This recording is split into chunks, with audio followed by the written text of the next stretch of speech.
জননেতা জনাব শেখ সাদী, সভানেতা বীর মুক্তিযোদ্ধা জনাব আলাউদ্দিন। সংগ্রামী বন্ধুগণ, আজকের এই ঐতিহাসিক কর্মী সভা ছিল তা আমরা জানি। আজও আমাদের যে দ্রব্যমূল্যের সাথে আমাদের আয়ের সংগতি মিলছে না, তবুও কিছুটা কমেছে করে তারেক রহমানের নেতৃত্বে আমরা যে সরকার গঠন করব, সেই সরকার আমাদের কৃষকের একটা শক্তিশালী অর্থনীতির উপরে ভূমিকা, একটা ভিত্তির উপর স্থাপন করবে। এই আশা নিয়েই আমরা আজকে একত্রিত হয়েছি। আমাদের বিএনপিকে ক্ষমতায় আনবো ইনশাল্লাহ, তারেক রহমানকে আমরা ক্ষমতায় আনবো ইনশাল্লাহ। ত্যাগ, বিচক্ষণতা, বুদ্ধিমত্তার সম্মিলিত যে রূপ, সেটা দীর্ঘ 15-16 বছর পরে আজকে এই কানাই কানাই পূর্ণ মাঠে আমরা সমবেত। কত নেতার বাড়িতে আমরা জ্বালাতন করেছি, খেয়েছি, তাদেরও হাতের ছোঁয়ায় এই বিএনপি এখানে দাঁড়িয়ে আছে। সংগ্রামী বন্ধুগণ, আমরা মূলত আজকের এই কর্মী সভাটা একটা বিশেষ বার্তা দেওয়ার জন্য, আপনাদেরকে সেই বার্তা বুঝবার জন্য এবং সেই বুঝে কাজ করবার যে অনুপ্রেরণা, সেইটা সার্ভ করার জন্য মূলত আমাদের আজকের আগমন। আমরা আপনাদের কথা আজকে শুনবো না। শুনবো না মানে এই না যে আপনাদেরকে, আপনাদের জ্ঞান গরিমাকে আমরা অবমূল্যায়ন করি, তা না। শুনবো না এই কারণে যে আপনাদেরকে আমাদের ভালোবাসার কোনো কমতি আছে সেই জন্য না। আপনারা সবাই জানেন যে কুষ্টিয়া জেলা বিএনপির আমাদের এই কমিটির পূর্বে একটি পূর্ণাঙ্গ জেলা কমিটি ছিল, যার সুদক্ষ নেতৃত্ব দিয়েছেন আজকের অনুষ্ঠানের প্রধান অতিথি আমাদের প্রাণপ্রিয় নেতা সৈয়দ মেহেদী আহমেদ রুমি।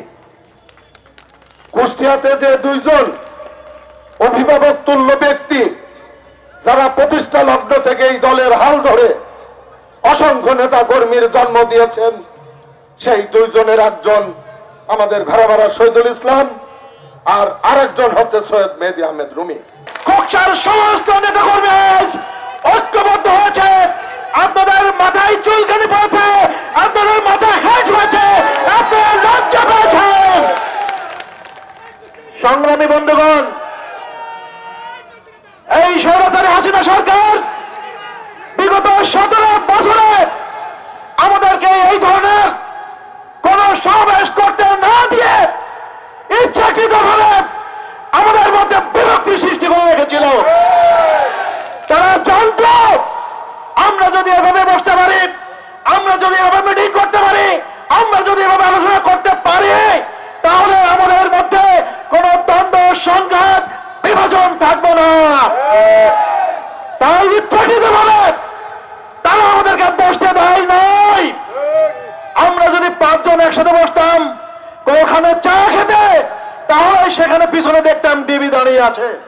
কুতুবউদ্দিন ভাই যে বক্তব্য দিয়েছেন, এরপরে আর বক্তব্য দেওয়ার কিছু থাকে না। ইনশাল্লাহ আপনাদের 2-3টা মেসেজ আমি দিতে চাই, দিয়ে আমি আমার কথা শেষ করব। আমরা এখন ক্ষমতায় নেই, আমরা কিন্তু বিরোধী দলও না। সুখের কথা কিন্তু ভাবা উচিত না। আমাদের খুব অতি দ্রুত আমাদের মত বিরোধ এগুলো সব বাদ দিতে হবে, একটা ছাতা নিতে আসতে হবে।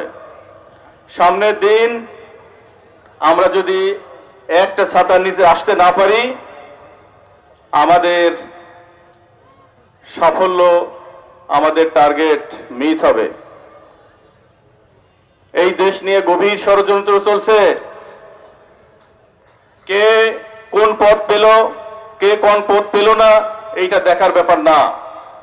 একটি জিনিস মাথায় রাখবেন, গত 17 বছরে আমরা কেউ ঘরে ঘুমাতে পারিনি, সবাই ক্ষতিগ্রস্ত।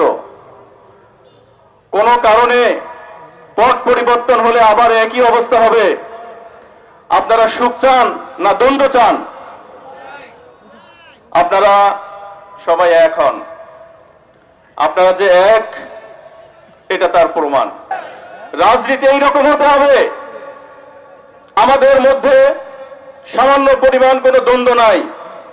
আমাদের আবারও আমি রিকোয়েস্ট করি, আপনারা এখন এই বিএনপি, তারেক রহমানের বিএনপি, এই আহ্বায়ক কমিটি এমন একটি কমিটি, কুষ্টিয়াতে এর আগে এইরকম কমিটি অনেক ঘাটতি ছিল, তার প্রমাণ আপনারা। এই কমিটি হাত ধরে ইনশাল্লাহ বিএনপি এগিয়ে যাবে এবং আপনারা মনে রাখবেন সম্পূর্ণ গণতান্ত্রিক পন্থায় আপনাদের ভোটে, আপনাদের মতামতে বিভিন্ন কমিটি হবে। যুব দল বলেন, কৃষক দল বলেন, শ্রমিক দল বলেন, মহিলা অঙ্গ দল বলেন, মুক্তিযোদ্ধা দল বলেন, সমস্ত কিছু এই 53 বছর করছি। আর আমি রাজনীতি করি 58 বছর। এই স্কুলেও রাজনীতি করতাম।